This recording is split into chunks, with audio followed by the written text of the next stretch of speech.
to our exploration of one of history's most enduring mysteries, the legendary lost city of Atlantis. For thousands of years, this enigmatic civilization has captured the human imagination, inspiring countless books, films, and theories about its existence and fate.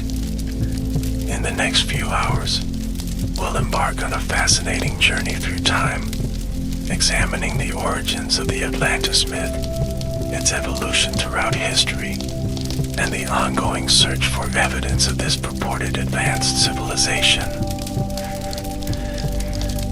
Our exploration will be thorough and multifaceted, covering the original account by Plato, the historical context of his writings, and how the story of Atlantis has evolved over millennia. We'll examine various theories about its location, from the Mediterranean Sea to Antarctica, and everywhere in between. We'll also delve into the archaeological discoveries that some have linked to Atlantis, the scientific perspectives on whether such a place could have existed, and the cultural impact this legendary civilization continues to have on our world today. So settle in, relax, and allow yourself to be transported back through time as we unravel the mysteries of Atlantis, a story that begins in ancient Athens with the writings of one of history's greatest philosophers. The story of Atlantis begins with Plato, the renowned Greek philosopher who lived from approximately 428 to 348 BC. Plato is the earliest known source for the legend, introducing Atlantis in two of his dialogues, the Timaeus and the Critias, written around 360 BC. These works are part of Plato's later writings, composed when the philosopher was in his 70s, near the end of his illustrious career. In these dialogues, Plato presents the story of Atlantis through the character of Critias, who claims that the account was passed down through his family, originally from the Greek statesman Solon. According to the narrative, Solon had learned of Atlantis from Egyptian priests during his travels to Egypt, sometime around 590 BC. The priests, keepers of ancient knowledge, supposedly told Solon about a mighty civilization that had existed 9,000 years before their time. In the Timaeus, Plato offers just a brief mention of Atlantis, a tantalizing introduction to this lost civilization. He writes that beyond the Pillars of Hercules, which most scholars identify as the Strait of Gibraltar, there lay an island larger than Libya and Asia combined. This vast island was home to a powerful and remarkable civilization, a naval power that conquered many parts of Western Europe and of Africa. The Critias dialogue was intended to provide a more detailed account of Atlantis, though interestingly, the manuscript remains unfinished. Whether Plato deliberately left it incomplete or simply never finished it remains unknown, adding another layer of mystery to the Atlantis legend. Nevertheless, the Critias provides our most detailed description of a legendary civilization, painting a vivid picture of its geography, society, and eventual downfall. According to Plato's account, Atlantis was a naval power located in the Atlantic Ocean, ruling over several islands and parts of the continent. The civilization began when Poseidon, god of the sea, fell in love with a mortal woman named Cleito. Poseidon created a dwelling for her on a mountain in the center of the island and surrounded it with alternating rings of land and water, effectively protecting her. Cleito gave birth to 5 pairs of male twins, who became the first rulers of Atlantis. The eldest of these children was Atlas, who became the first king of Atlantis and for whom the Atlantic Ocean, and the legendary city were named. Poseidon divided the island into 10 portions, giving each of his 10 sons sovereignty over one section. Plato describes Atlantis as a marvel of engineering and architecture. The city was composed of concentric islands separated by moats and connected by bridges, allowing ships to pass from one ring to another. At the center was a hill where the descendants of Poseidon and Cleito lived, surrounded by a wall plated with precious metals. The outermost ring of water was connected to the ocean by a deep canal, allowing ships from distant lands to sail directly to the city center. The land was incredibly fertile, producing 2 harvests each year.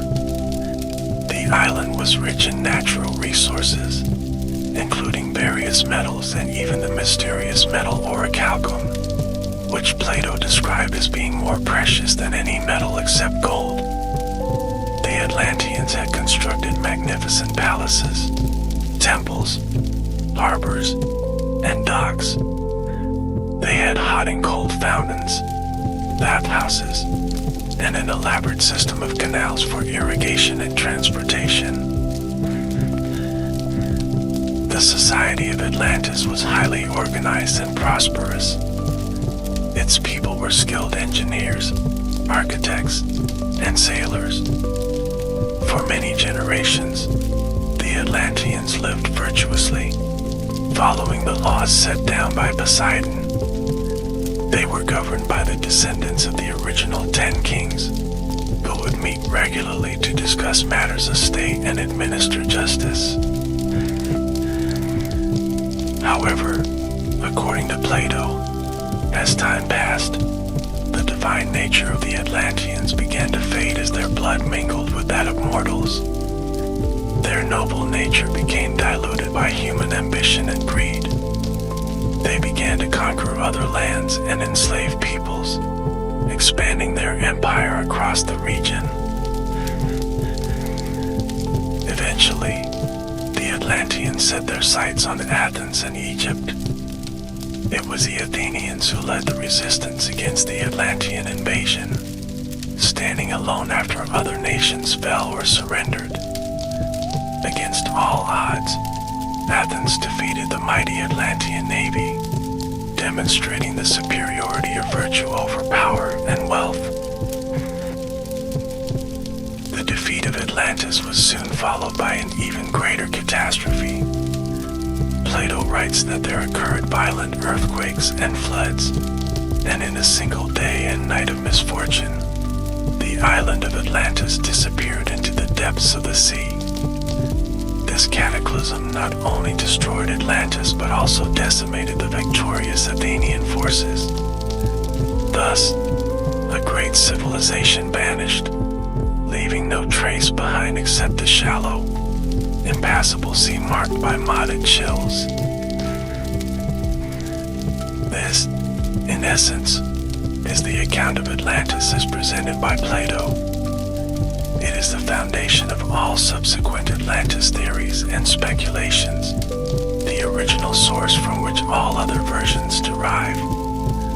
But to truly understand the significance and the mystery of Atlantis, we must consider the context in which Plato wrote this account and the purpose it may have served in his philosophical teachings. Plato was not primarily a historian or a chronicler of events. He was a philosopher who often used allegories, myths, and fictional dialogues to illustrate his ideas about ethics, politics, and metaphysics.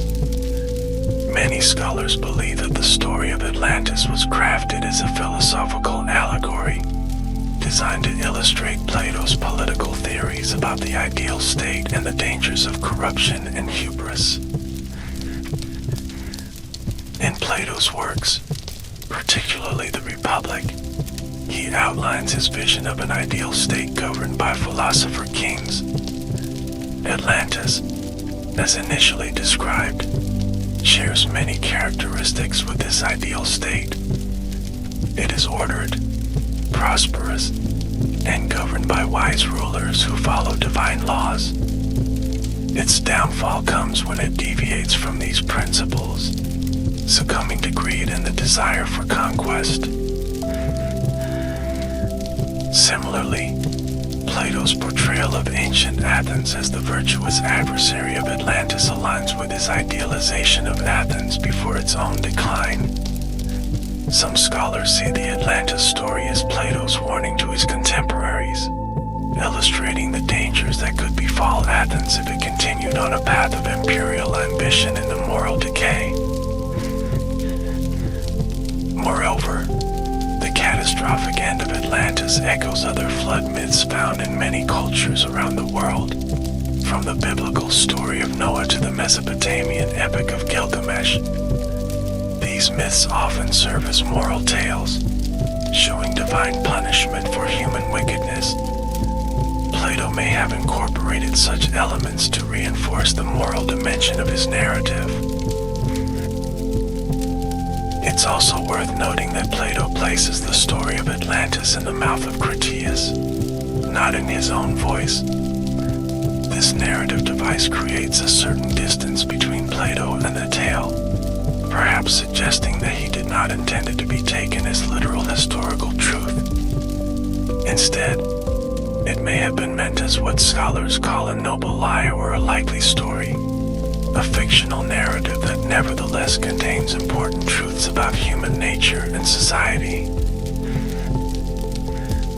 Despite these considerations, Plato presents the story with many specific details, dates, measurements, descriptions of architecture and customs that give it a veneer of historical authenticity. He also frames it as a story passed down through generations, originating with Egyptian priests, who were respected in the ancient world for their learning and historical records. This blending of philosophical allegory with apparent historical claims has led to centuries of debate about whether Plato intended the story to be taken literally, as a distorted memory of real events, or purely as a fictional illustration of his philosophical principles. This ambiguity is central to the enduring mystery and appeal of the Atlantis legend. In the immediate aftermath of Plato's writings, the reaction to the Atlantis story among his contemporaries and immediate successors is notably muted.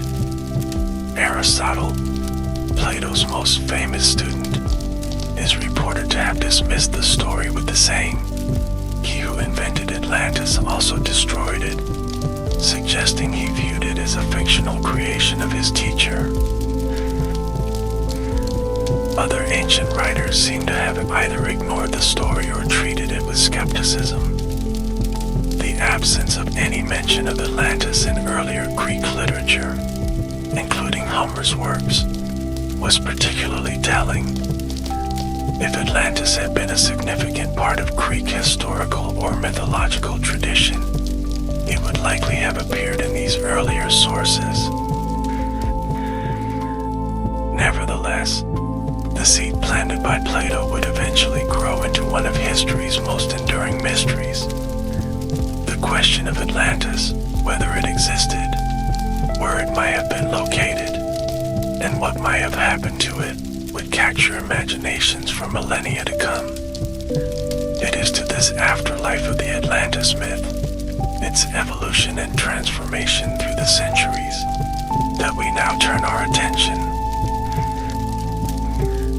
After Plato's time, the story of Atlantis remained largely dormant for several centuries. Occasional references appear in the works of later Greek and Roman writers, but none add substantially to Plato's account. The Neoplatonists of the 3rd century CE showed renewed interest in the story, particularly Proclus, who commented extensively on Plato's Timaeus.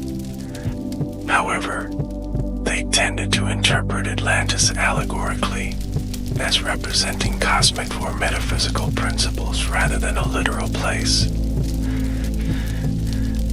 During the Middle Ages, knowledge of Plato's works, including his account of Atlantis, was was largely lost to Western Europe. The focus of medieval scholarship was on reconciling classical philosophy, particularly Aristotle, with Christian theology.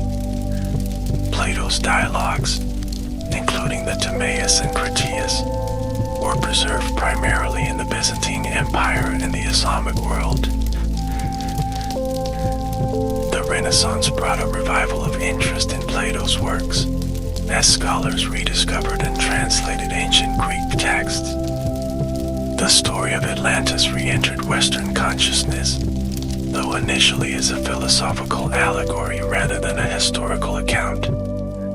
However, the age of exploration would soon transform how people thought about Atlantis and its possible reality.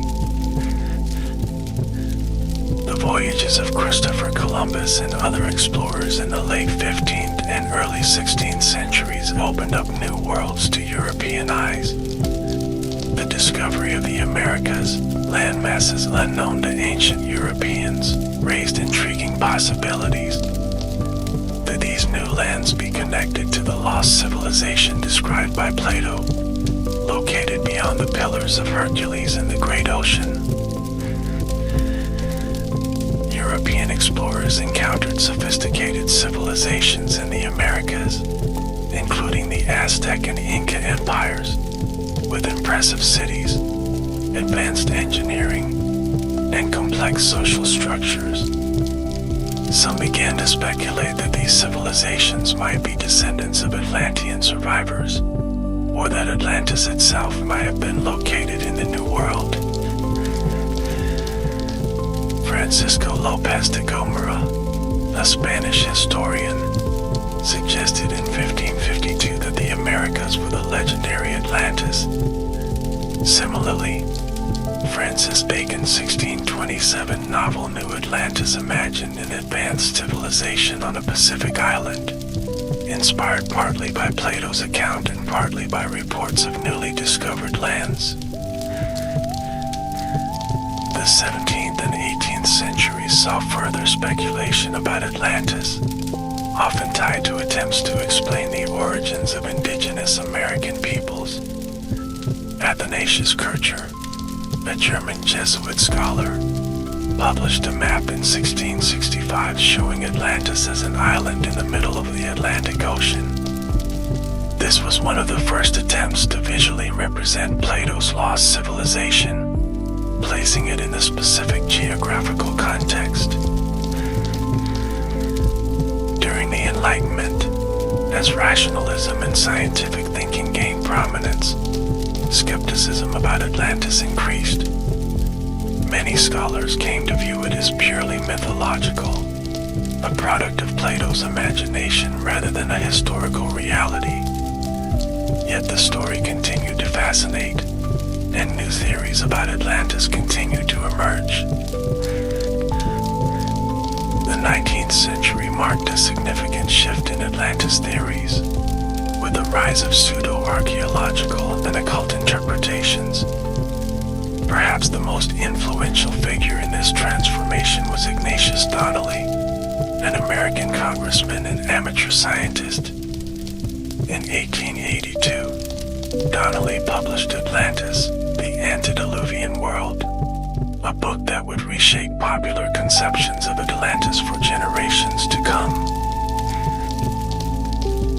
Donnelly argued passionately for the historical reality of Atlantis, presenting it as an advanced civilization that had served as the cradle of all known ancient cultures.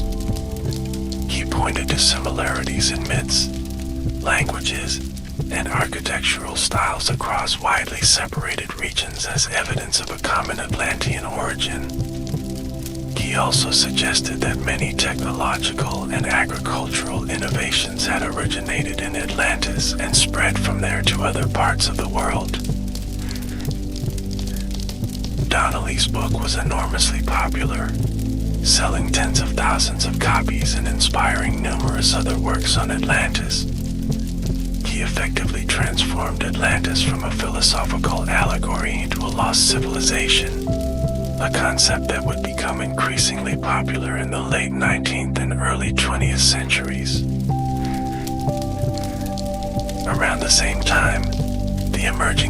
of archaeology was uncovering evidence of genuinely ancient civilizations previously unknown to modern science.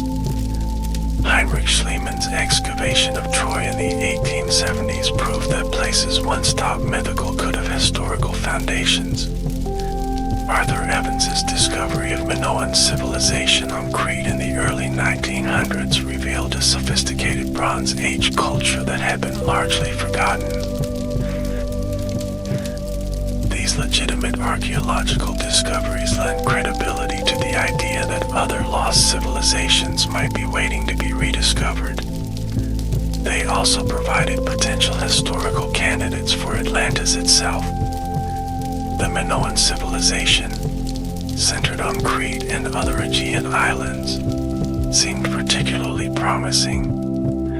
Its sophisticated art, architecture, and apparent naval prowess resonated with Plato's description, as did its sudden decline around 1500 BC.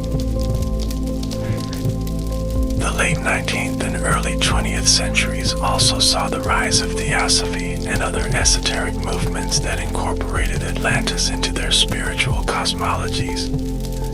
Helena Blavatsky, co-founder of the Theosophical Society, described Atlantis as one of several root races in human spiritual evolution.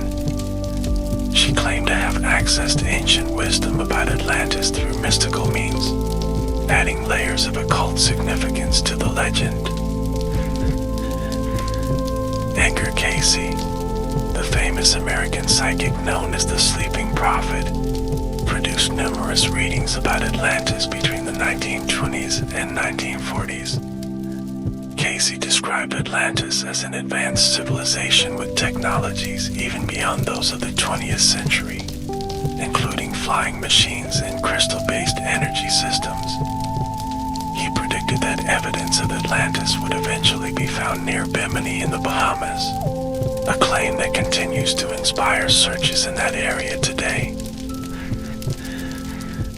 By the mid-20th century, scientific consensus had firmly rejected the historical existence of Atlantis as described by Plato.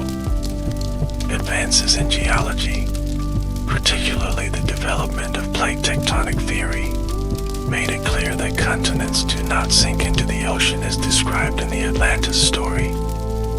Archaeological discoveries had mapped the development of human civilizations without finding evidence of an advanced global culture predating known ancient societies.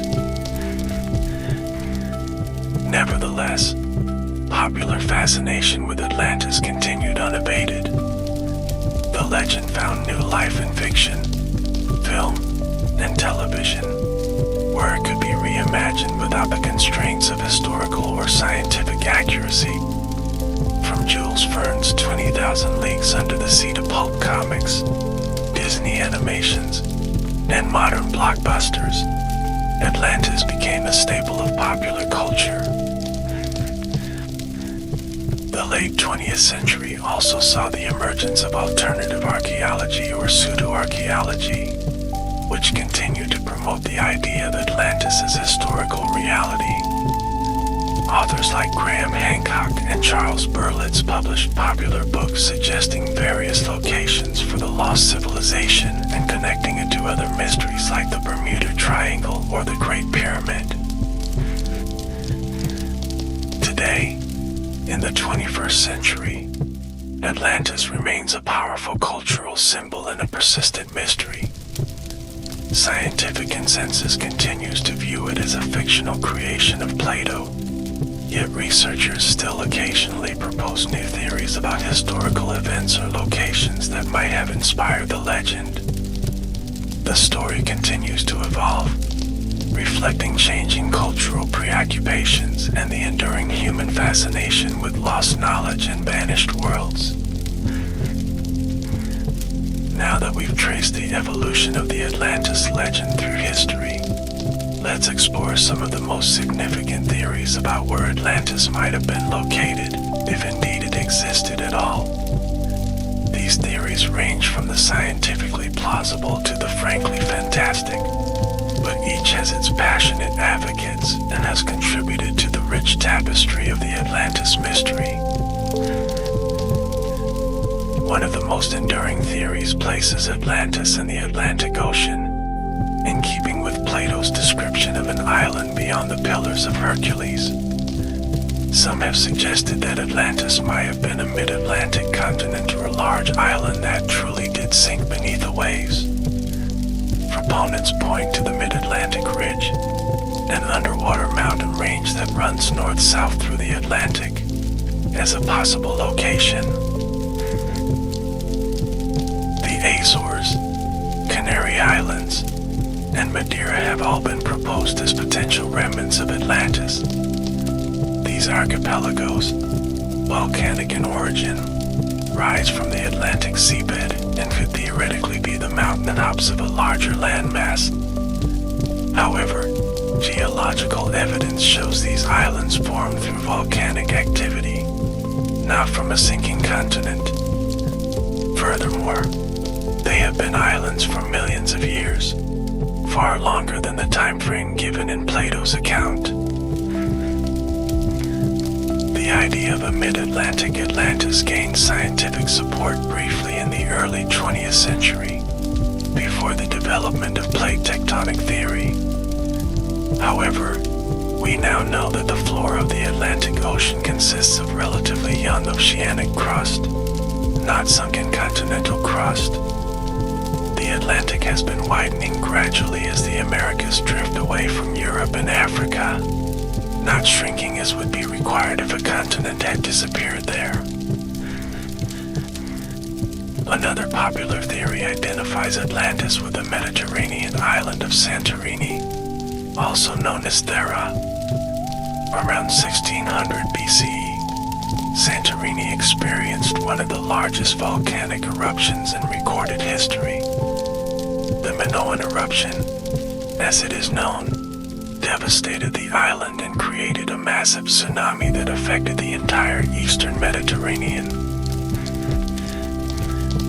Prior to this catastrophe, Santorini was home to the advanced Minoan civilization, which had impressive architecture, art, and naval capabilities.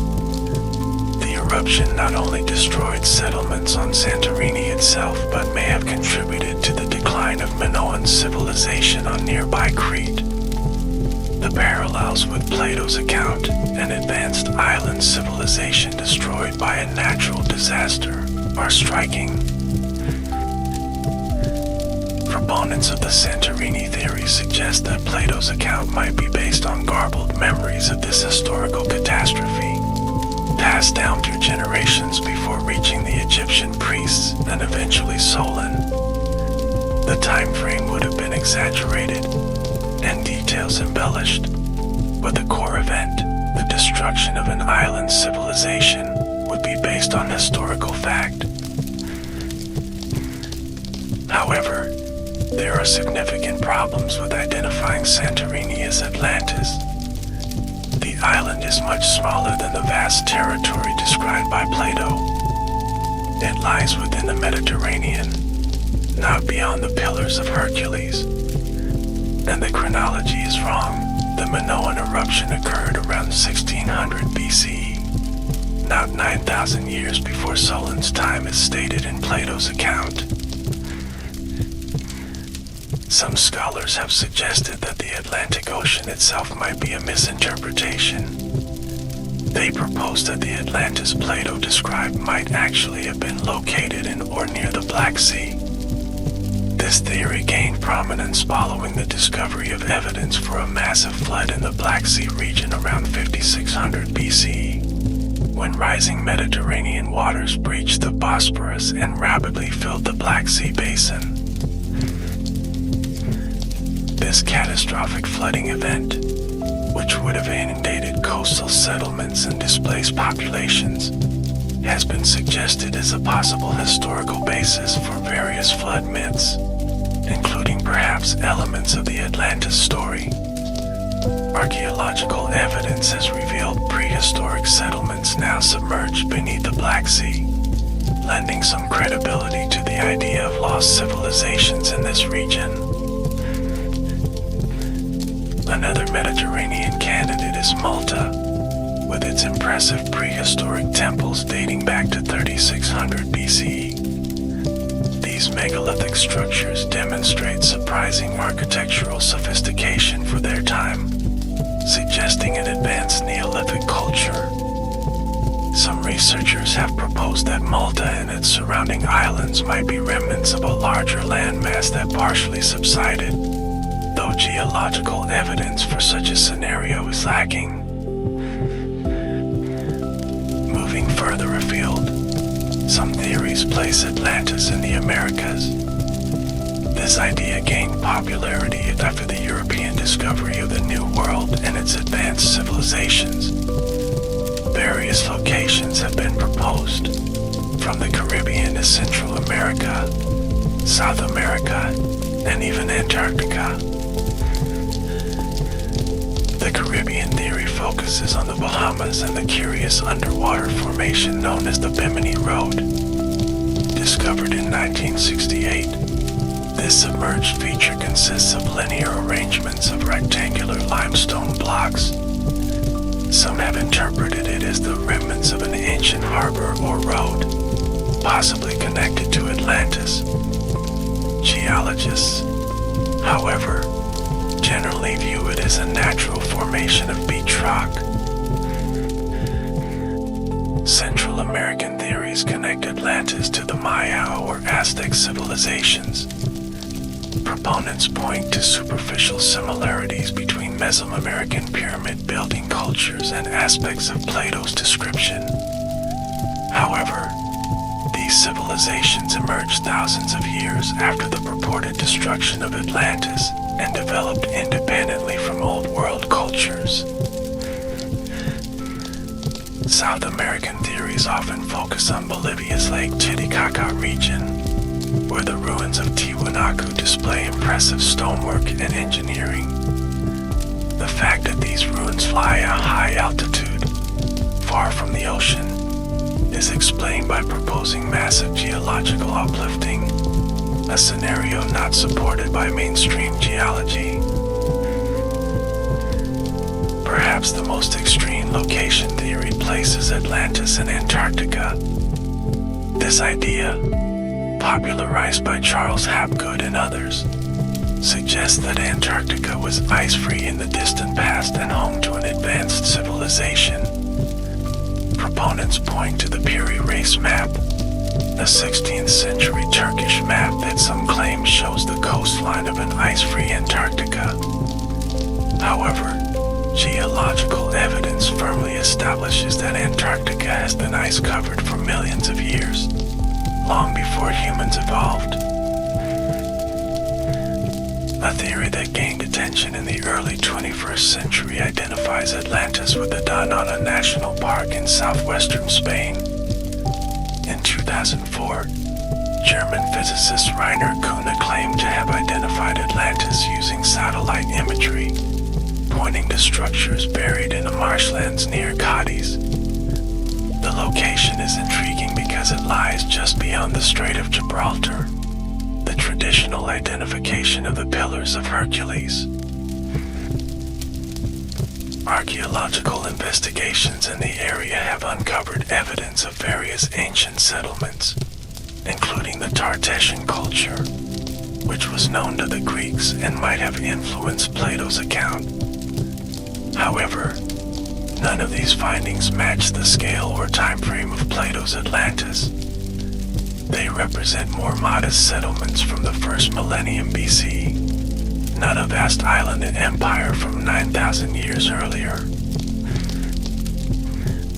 In 2011, a documentary presented a theory placing Atlantis in the Mauritania region of North Africa. Using satellite imagery, researchers identified what they interpreted as a circular pattern of concentric rings in the Sahara Desert, similar to Plato's description of Atlantis. They suggested that the area was once a lush landscape with an inland sea, before climate change transformed it into desert. While the Sahara was indeed greener in the past, with lakes and rivers supporting human populations until around 5000 BCE. There is no evidence of an advanced civilization on the scale described by Plato. The archaeological record shows Neolithic communities, not a technologically sophisticated empire. Some scholars have looked to the British Isles, particularly Ireland, as a possible inspiration for Atlantis. They point to similarities between aspects of Celtic mythology and elements of Plato's account. However, these theories generally acknowledge that Plato's description is heavily embellished and symbolically rather than literally accurate. A more recent theory connects Atlantis to the Sea Peoples, mysterious maritime raiders who attacked Egypt and other eastern Mediterranean civilizations around 1200 BCE. The identity and origins of these peoples remain controversial, but some scholars have suggested they might have come from a confederation of Aegean or Mediterranean coastal cultures. Their defeat and subsequent disappearance from history could have contributed to legends of a lost civilization. In addition to these specific location theories, some researchers have taken a more abstract approach, suggesting that Atlantis might represent a composite of various historical events and places. Rather than searching for a single location that matches all aspects of Plato's description, they propose that the story incorporates elements from multiple sources. For example, the flooding of the Black Sea, the Minoan eruption on Santorini, conflicts between Athens and various naval powers, and memories of submerged coastal settlements might all have contributed elements to the Atlantis narrative. Through oral transmission and literary embellishment, these disparate elements could have coalesced into the single narrative recorded by Plato.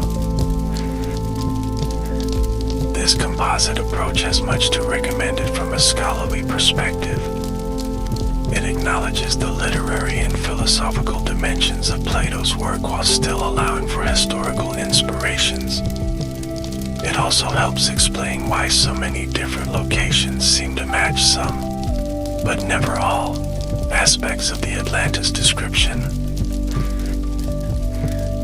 Another perspective reframes the question entirely, suggesting that searching for Atlantis as a geographical location misses the point of Plato's story.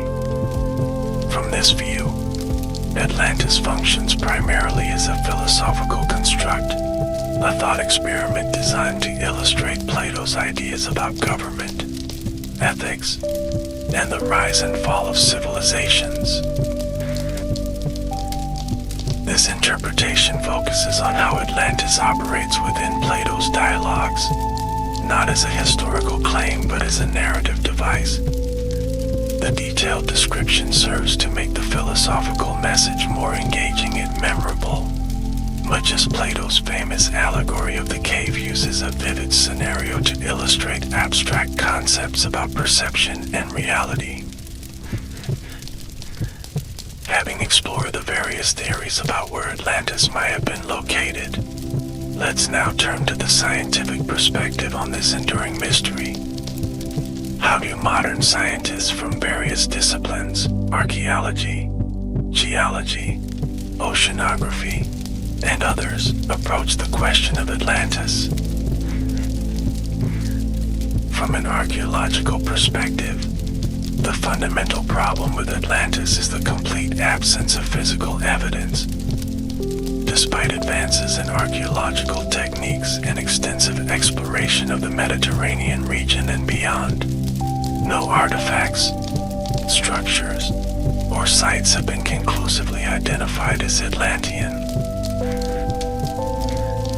Archaeology has documented the gradual development of human societies from hunter-gatherer groups to early farming communities, and eventually to the first cities and states. This developmental sequence is well established and leaves little room for an advanced global civilization predating known ancient cultures. The technological capabilities described by Plato, sophisticated metallurgy, engineering, and naval architecture, emerged gradually over thousands of years, not suddenly from a single source.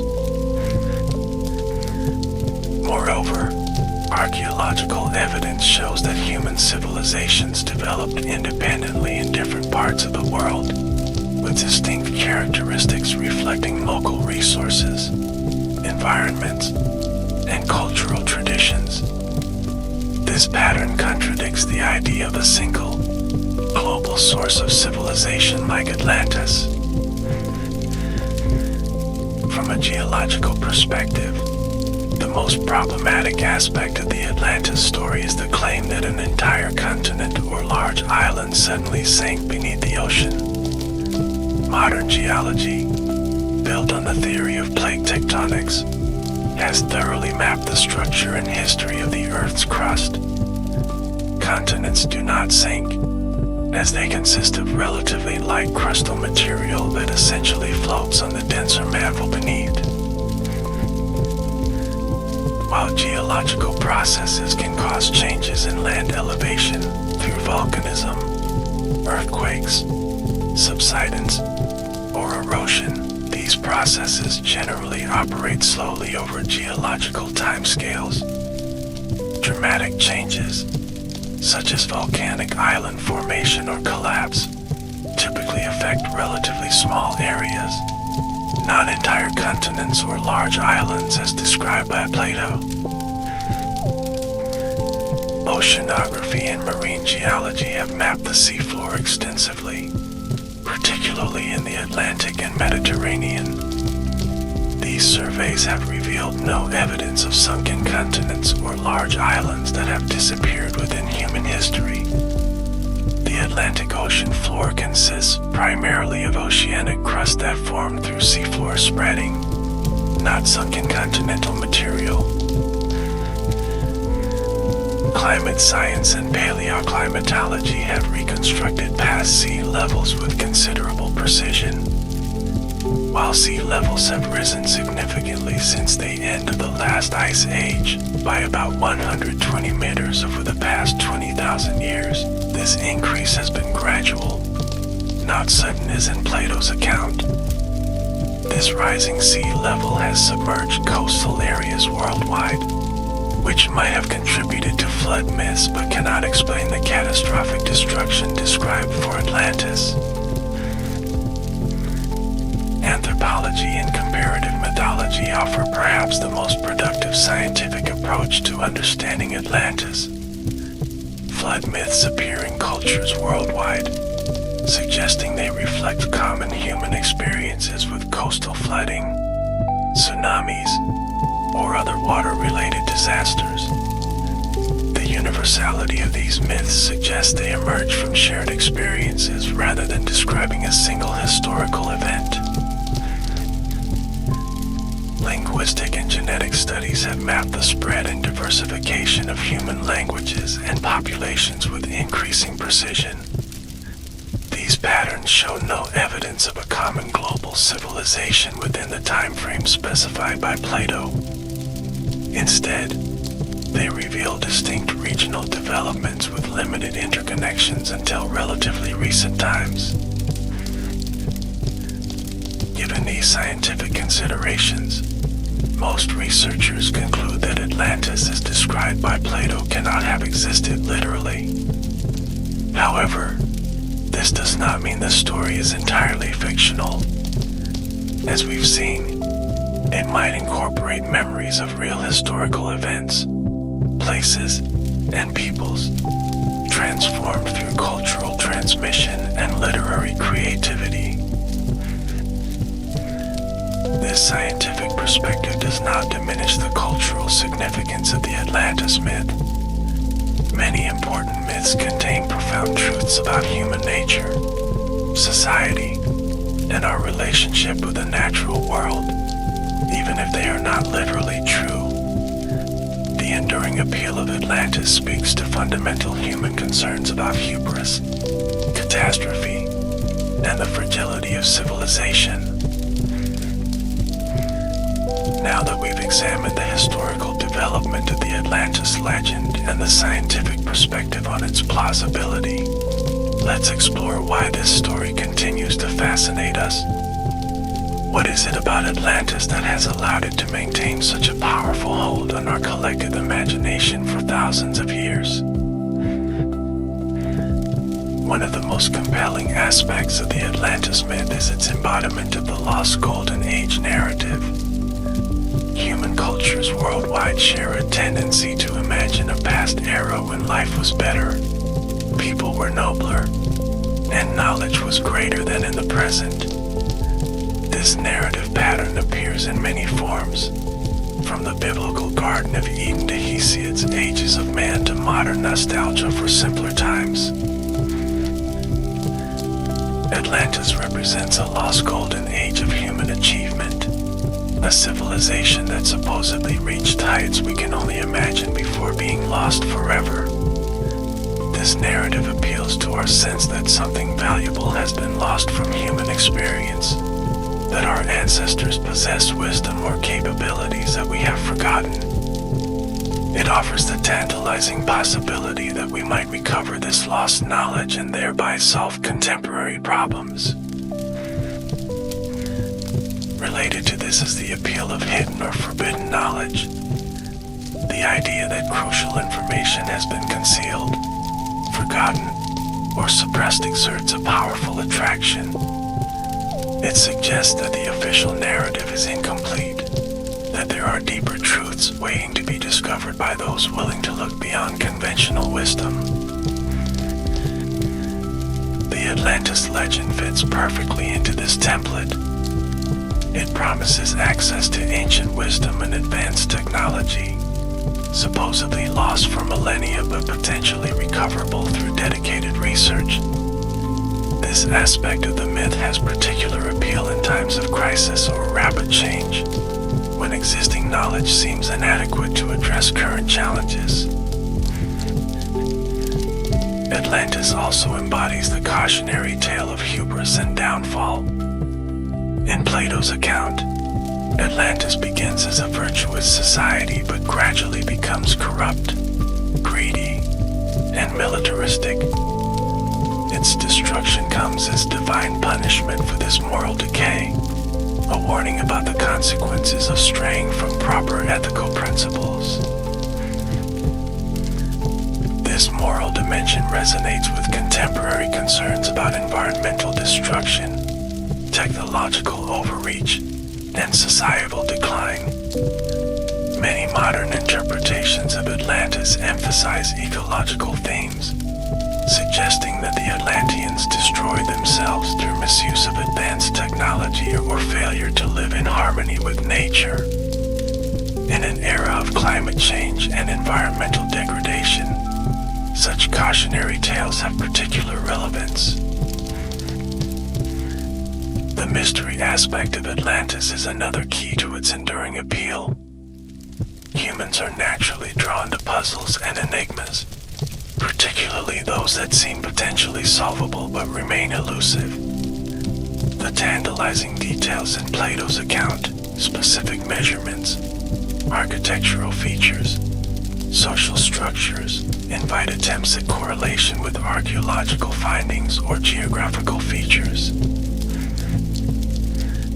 This mystery aspect creates a perpetual search, with each new theory or discovery reigniting interest in the possibility of finally solving the Atlantis riddle.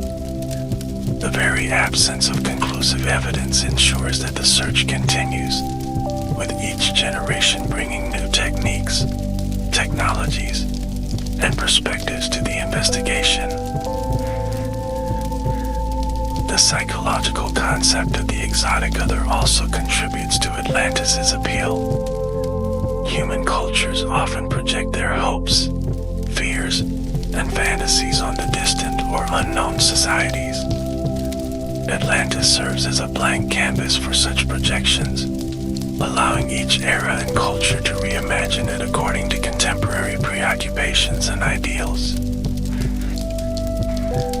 In the 19th century, when European colonialism was at its height, Atlantis was often depicted as the original superior civilization from which all others derived. During the Cold War, some Atlantis theories emphasized advanced technologies and weapons, reflecting anxiety about nuclear power. More recently, environmentalist interpretations have portrayed Atlantis as an ecological paradise destroyed by human greed. The adaptability of the Atlantis myth to different cultural contexts is remarkable. It has been incorporated into New Age spirituality, science fiction, political ideology, and environmental activism. It has been used to support white supremacist theories of history and, conversely, to critique Western imperialism. This versatility ensures that the story remains relevant across changing historical circumstances. From a narrative perspective, Atlantis possesses all the elements of a compelling story. It features a dramatic rise and fall, a morality tale, and a cataclysmic ending. It combines elements of utopia and dystopia, showing both the heights human civilization can achieve and the dangers of corruption and hubris. The visual imagery, concentric rings of land and water, gleaming temples, ships passing through canals, is vivid and memorable. These narrative qualities have made Atlantis irresistible to storytellers throughout history. From Victorian adventure novels to modern blockbuster films, the Lost Civilization has provided a setting for countless fictional explorations. Each adaptation adds new layers to the myth, enriching its cultural resonance and ensuring its continued transmission to new generations. The participatory aspect of the Atlantis mystery also contributes to its longevity. Unlike many ancient myths, which are treated as purely symbolic or religious narratives, Atlantis invites active engagement and investigation. Amateur researchers, professional scientists, and creative artists can all contribute to the ongoing conversation about what Atlantis was, where it might have been located, and what lessons it might hold for us today. This participatory dimension creates communities of interest around Atlantis, from academic conferences to online forums, documentary film productions to amateur expeditions. These communities keep the legend alive through continuous reinterpretation and debate, ensuring that each generation encounters Atlantis anew. Finally, the Atlantis myth speaks to fundamental human concerns about mortality, transience, and the fragility of civilization. The sudden destruction of an entire advanced society reminds us that even the greatest human achievements can be lost, that catastrophe can strike without warning, and that much of what we value may eventually be forgotten. In an era of accelerating technological change and increasing awareness of existential threats, from climate change to nuclear war, pandemic disease to artificial intelligence, these themes have particular resonance. Atlantis offers both a warning about potential catastrophe and a reassurance that humanity has faced and survived disasters before. For all these reasons, the legend of Atlantis continues to exert a powerful influence on our collective imagination.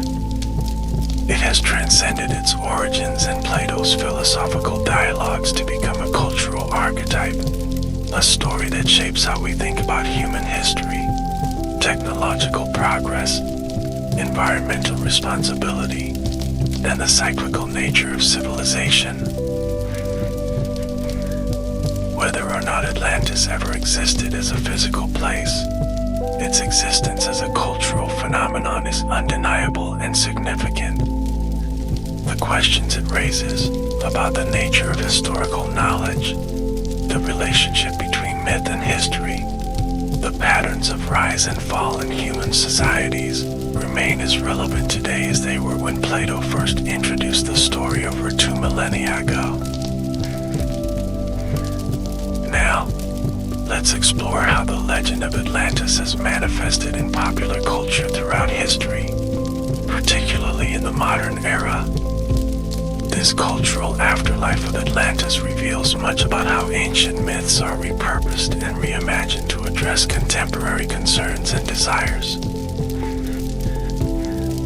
Literature has been perhaps the most fertile ground for Atlantis reimaginings, beginning in the Renaissance, when Plato's works were rediscovered in Western Europe. Writers began incorporating Atlantis into both fictional and speculative works. Francis Bacon's New Atlantis, 1627, depicted a utopian society on a remote island, using the Atlantis framework to outline his vision of an ideal scientific community. The 19th century saw an explosion of Atlantis literature, reflecting both the era's fascination with ancient civilizations and its imperial ambitions.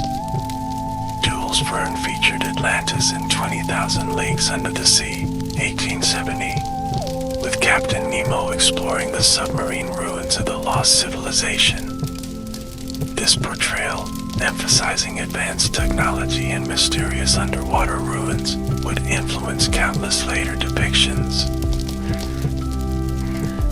In 1882, Minnesota Congressman Ignatius Donnelly published Atlantis, the Antediluvian World, a pseudoscientific work that became extraordinarily influential. Donnelly argued that Atlantis was the cradle of civilization, the source of all advanced cultures worldwide.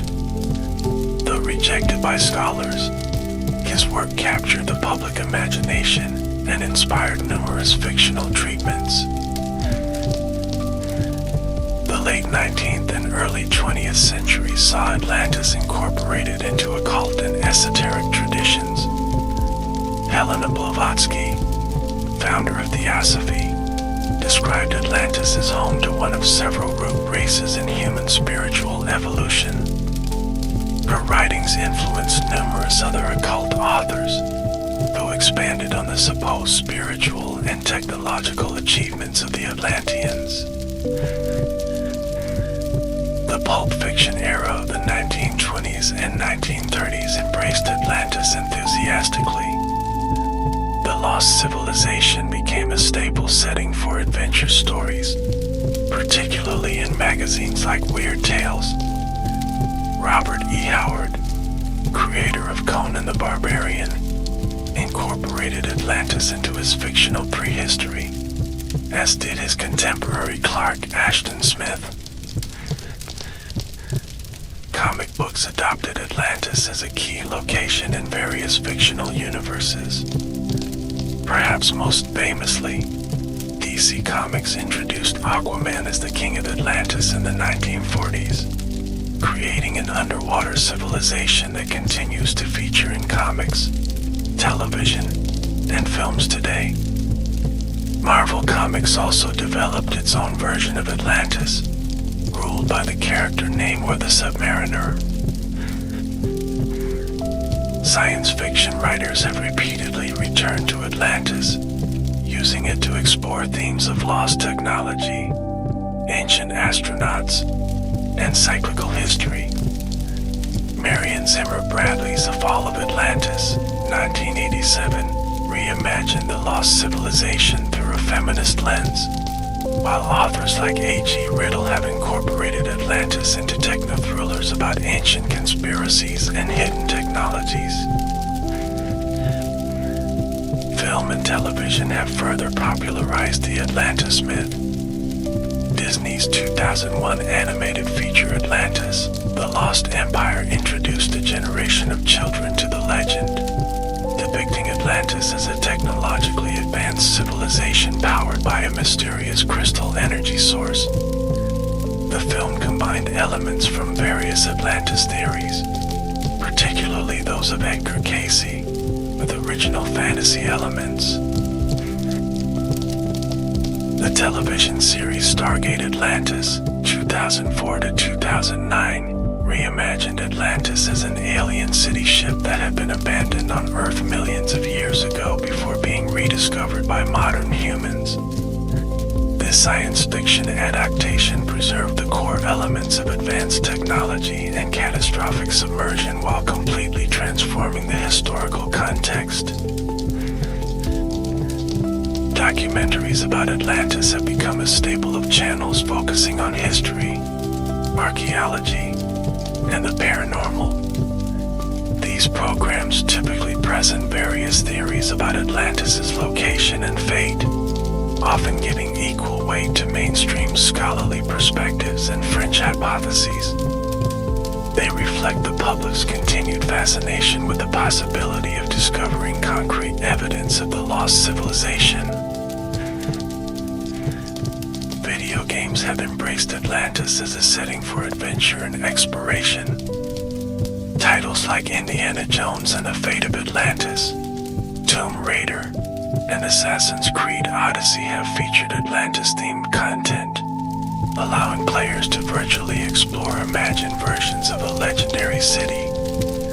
These interactive experiences often combine archaeological elements with fantasy and science fiction tropes. Music has also drawn inspiration from the Atlantis legend. From Donovan's 1968 hit Atlantis to modern electronic and new age compositions, musicians have used the lost civilization as a metaphor for spiritual transcendence, environmental concerns, or the search for hidden wisdom. Music festivals and events named for Atlantis often emphasize themes of transformation and revelation. Architecture and design have been influenced by imagined Atlantean aesthetics. Art Deco, with its emphasis on geometric patterns and monumental scale, sometimes incorporated elements inspired by speculative reconstructions of Atlantis. Contemporary hotels, resorts, and entertainment complexes, particularly in coastal locations, often use Atlantis themes in their design and marketing. The internet age has created new platforms for Atlantis enthusiasm. Online forums, social media groups, and websites dedicated to Atlantis research allow people worldwide to share theories, images, and personal interpretations. These communities range from scholarly to speculative, demonstrating the legend's continued ability to inspire investigation and creative thought. Tourism has capitalized on Atlantis associations. Locations theorized as possible sites for the lost civilization, from Santorini to Bimini, Spain to Morocco, often promote these connections to attract visitors. Luxury resorts named Atlantis in the Bahamas, Dubai, and elsewhere offer immersive experiences inspired by the legend, complete with underwater-themed architecture and attractions. Academic conferences, museum exhibitions, and publications continue to examine the Atlantis legend from historical, archaeological, and cultural perspectives. These scholarly approaches typically focus not on finding Atlantis itself, but on understanding why the story has remained so compelling across different eras and cultures. They examine Plato's original text in its historical context and trace how the legend has evolved over time. Environmental movements sometimes invoke Atlantis as a cautionary tale about human hubris and ecological destruction. The image of an advanced civilization destroyed by catastrophe, possibly of its own making, resonates with contemporary concerns about climate change, rising sea levels, and environmental degradation. In this context, Atlantis serves as a powerful metaphor for the potential consequences of failing to live in harmony with nature. Political and social commentary occasionally references Atlantis to discuss contemporary issues of technological risk, cultural decline, or geopolitical conflict. The lost civilization becomes a mirror for reflecting on current societal challenges and potential futures, both utopian and dystopian. These uses demonstrate how ancient myths can provide frameworks for thinking about modern problems. Atlantis has even influenced fashion, jewelry, and personal aesthetics. Atlantean or oceanic styles often feature blue and green color palettes, wave-like patterns, and motifs derived from marine life or imagined ancient symbolism. These design elements connect wearers to the romantic associations of a lost civilization, its supposed harmony with the sea, and its legendary beauty. The pervasiveness of Atlantis in popular culture demonstrates its status as what scholars call a cultural meme, an idea that replicates and evolves across different contexts, adapting to new media and concerns while maintaining its essential characteristics. Few ancient legends have shown such versatility and staying power in the modern imagination. What's particularly notable about Atlantis in popular culture is how it transcends the boundary between fiction and purported fact. Unlike purely mythological locations such as Mount Olympus or Asgard, Atlantis occupies an ambiguous territory between legend and potential history. This ambiguity allows it to function simultaneously as an entertaining fantasy setting and as a serious subject for historical speculation. The Atlantis that appears in popular culture often bears little resemblance to Plato's original description. Modern versions frequently incorporate elements from various theories and traditions, creating hybrid representations that combine classical, Victorian, Art Deco, and futuristic elements. These creative reimaginings demonstrate how myths evolve through cultural transmission, incorporating new elements that reflect changing social values and aesthetic preferences. Despite these transformations, certain core elements persist across most Atlantis depictions: advanced technology, architectural grandeur, connection to the sea, and catastrophic destruction. These constants reveal the essential appeal of the Atlantis narrative, a story about human achievement, hubris, and the fragility of civilization in the face of natural forces. The cultural impact of Atlantis extends beyond explicit references to influence how we think about lost civilizations, ancient mysteries, and archaeological discoveries more generally. When ruins are uncovered or ancient technologies rediscovered, comparisons to Atlantis often follow, reflecting how thoroughly this particular legend has shaped our conceptual framework for understanding the ancient past. As we've explored the extensive cultural footprint of Atlantis, it's worth considering how the legend might continue to evolve in the future. New technologies, scientific discoveries, and cultural trends will inevitably influence how subsequent generations interpret and reimagine this enduring story. Advances in underwater archaeology and ocean exploration technology may allow for more thorough investigation of potential Atlantis sites.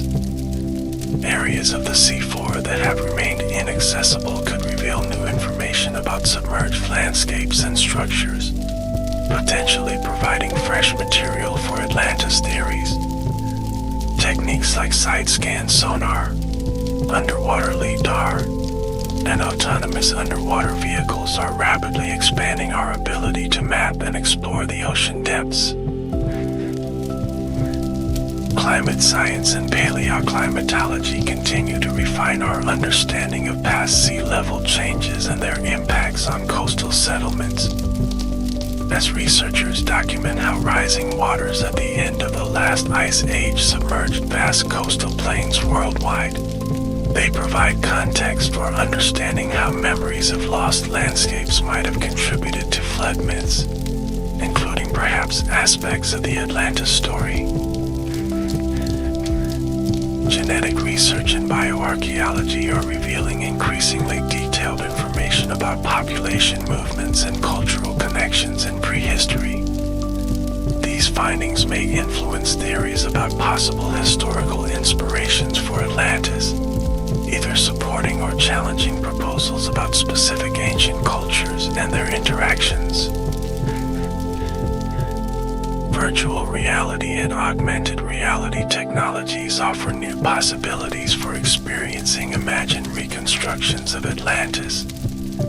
These immersive media allow people to visit speculative versions of the lost city, potentially deepening emotional connection to the legend and inspiring new creative interpretations. Educational applications might use these technologies to explore the historical context of Plato's writings and the evolution of the Atlantis myth. Environmental concerns, particularly regarding climate change and rising sea levels, may increase the resonance of Atlantis as a cautionary tale. The image of a civilization lost beneath the waves takes on new significance in an era when coastal cities face threats from ocean inundation. In this context, Atlantis may increasingly function as an environmental parable rather than a historical mystery. Space exploration and the search for extraterrestrial life may influence future interpretations of Atlantis. Some fringe theories already connect Atlantis to supposed alien visitations or interventions. As humanity's cosmic horizon expands, the lost civilization might be increasingly incorporated into speculative narratives about our species' origins and cosmic connections. Digital humanities approaches are enabling new analyses of ancient texts, including Plato's dialogues. Computational linguistics, semantic analysis, and other techniques may yield new insights into the composition and reception of the original Atlantis story, potentially influencing scholarly understanding of Plato's intentions and sources. Globalization and cross-cultural exchange continue to bring diverse mythological traditions into conversation. Future interpretations of Atlantis may increasingly incorporate elements from non-Western flood myths and lost civilization legends, creating hybrid narratives that reflect our increasingly interconnected world. This process has already begun with comparisons between Atlantis and legends like the Hindu Kumari Kandam or various indigenous American myths. Whatever form future engagement with the Atlantis legend takes, it seems certain that this remarkably adaptable story will continue to evolve and inspire.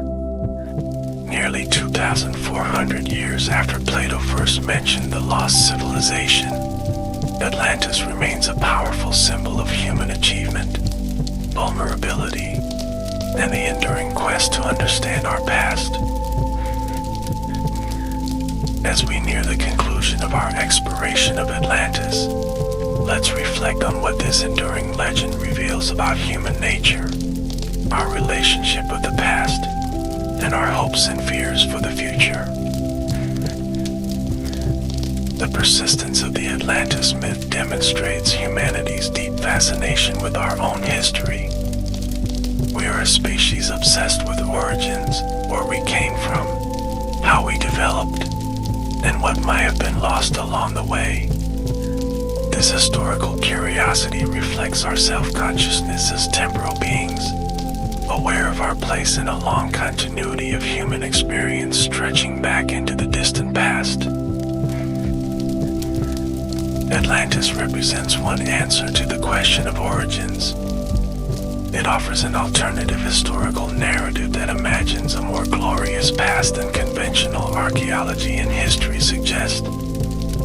This narrative satisfies a longing for meaning and grandeur in human origins, suggesting that our ancestors achieved greater things than we have recognized and that we might be heirs to forgotten wisdom. The legend also reflects our ambivalent relationship with technology and progress. Atlantis is typically portrayed as technologically superior to other ancient civilizations, possessing knowledge and capabilities beyond its time. This aspect of the myth speaks to both our pride in human innovation and our anxiety about its consequences. On one hand, the advanced technology of Atlantis represents human potential and achievement, what we can accomplish through ingenuity and organized effort. On the other hand, the civilization's catastrophic end often serves as a warning about technological hubris, the dangers of overreaching, and the potential for our creations to lead to our downfall.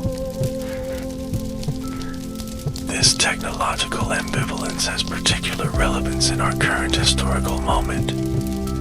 As we develop increasingly powerful technologies, from artificial intelligence to genetic engineering, nuclear energy to geoengineering, we face profound questions about how to manage these capabilities responsibly. The story of an advanced civilization destroyed by catastrophe, possibly of its own making, serves as a potent metaphor for contemporary concerns. Atlantis also embodies our complex relationship with authority and expertise. The search for Atlantis has often positioned itself in opposition to mainstream academic views, challenging conventional wisdom and institutional knowledge. This aspect reflects a tension between established expertise and alternative perspectives that runs throughout human intellectual history. At its best, this questioning spirit embodies healthy skepticism and openness to new possibilities.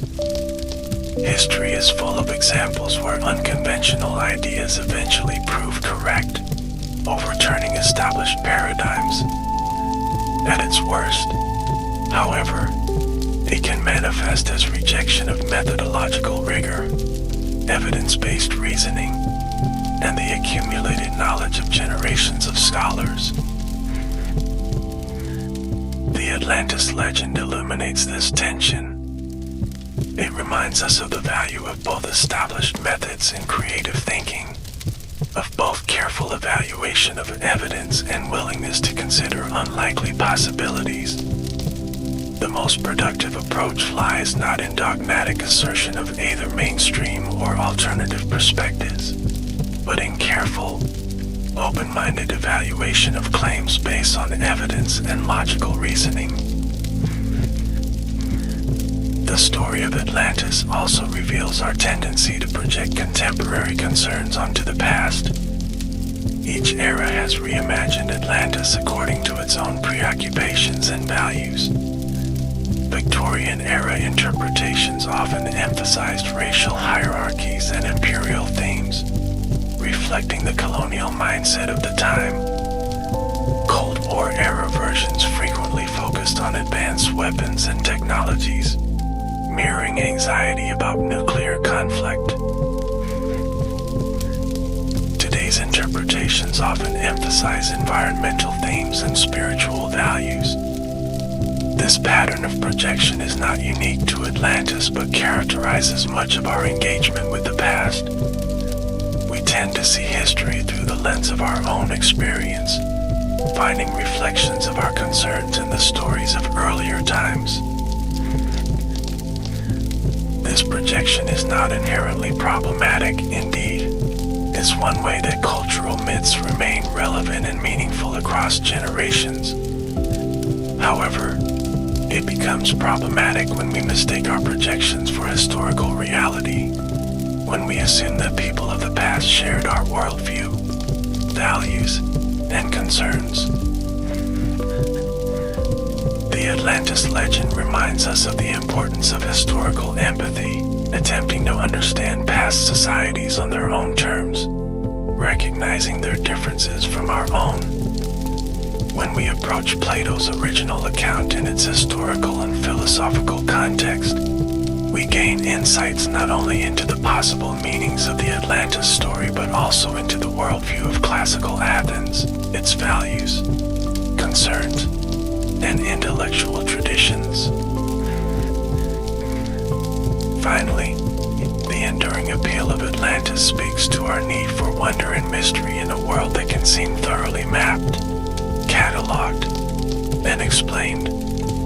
Despite tremendous advances in our understanding of the natural world and human history, we retain a desire for the unknown, the unexplained, the potentially magical. Atlantis offers a space for this sense of wonder. It suggests that beyond the boundaries of current knowledge lie discoveries that could transform our understanding of ourselves and our past. This openness to mystery and possibility is a valuable counterbalance to excessive certainty or rigid thinking. It reminds us that human knowledge remains incomplete and that the world may still contain surprises. In essence, the story of Atlantis continues to captivate us because it speaks to fundamental aspects of human nature and experience.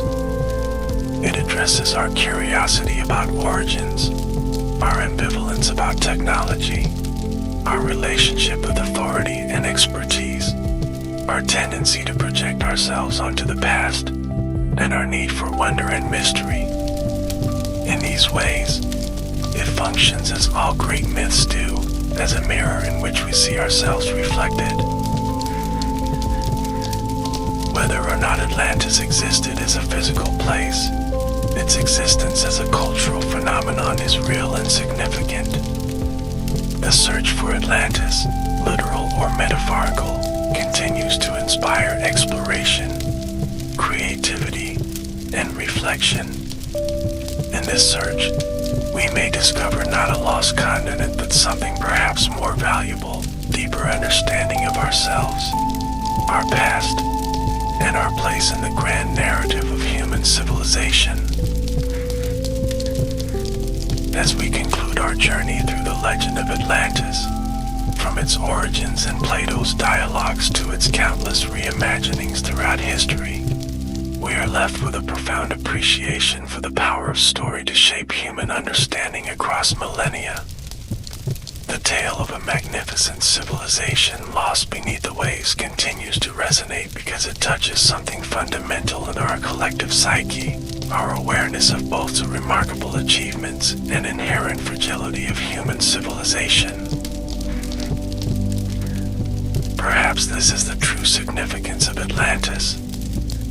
Not as a geographical location to be discovered or a historical mystery to be solved, but as a powerful metaphor that helps us contemplate our own civilization's greatness and vulnerability. As we face contemporary challenges that threaten our way of life, from climate change to political instability, technological risks to environmental degradation, the story of a once great society that faltered reminds us that no civilization is immortal, that wisdom, virtue, and prudence are necessary for long-term survival. At the same time, the persistent hope of rediscovering Atlantis, of finding traces of lost wisdom or forgotten achievements, speaks to our optimism and resilience as a species. It suggests that even after catastrophe, something remains, that knowledge may be preserved and rediscovered, that civilization can be rebuilt. This hope has inspired exploration, scholarship, and creative expression for thousands of years, and will likely continue to do so for millennia to come. The search for Atlantis, in all its forms, invites us to look both backward and forward, to consider what might have been lost from the past and what might yet be created in the future, to reflect on the grandeur of human achievement and the importance of harmony with natural forces, to balance skepticism and wonder, critical thinking and openness to possibility. In this spirit of balanced inquiry, we can appreciate the Atlantis legend for what it is, a remarkable cultural artifact that has stimulated thought, imagination, and exploration for thousands of years.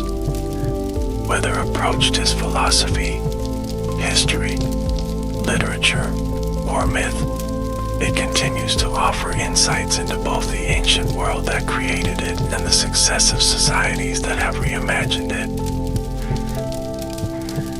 And so, the conversation about Atlantis continues. Each generation adds its voice, its interpretations, its questions and theories.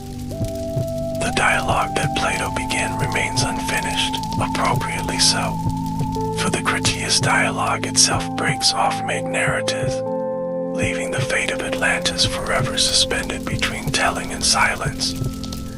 In this unfinished quality lies perhaps the ultimate power of the Atlantis legend. It remains eternally open, inviting us to continue the story, to participate in its ongoing creation and interpretation.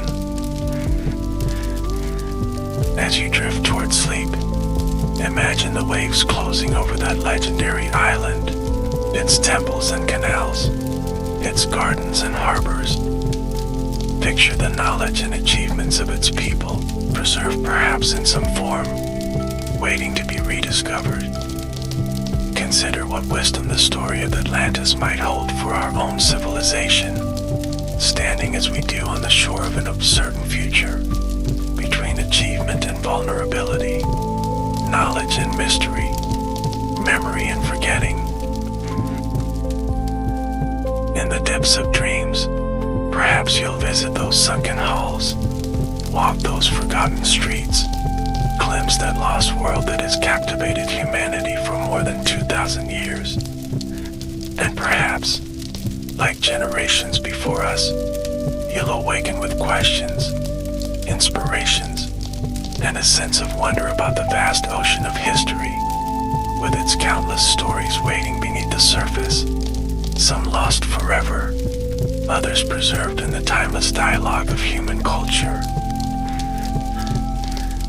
The mystery of Atlantis reminds us that some questions have no final answers, only ongoing conversation. In that conversation, across time and culture, we find not certainty but connection with our ancestors who first told these tales, with our contemporaries who reimagined them, and with future generations who will receive them from us, transformed yet again by the passage of time and the endless creativity of the human spirit. May the waters close gently over you as sleep approaches, carrying you to shores of dream and possibility, where Atlantis awaits, eternal and ever-changing, lost and yet somehow always with us, a story without end.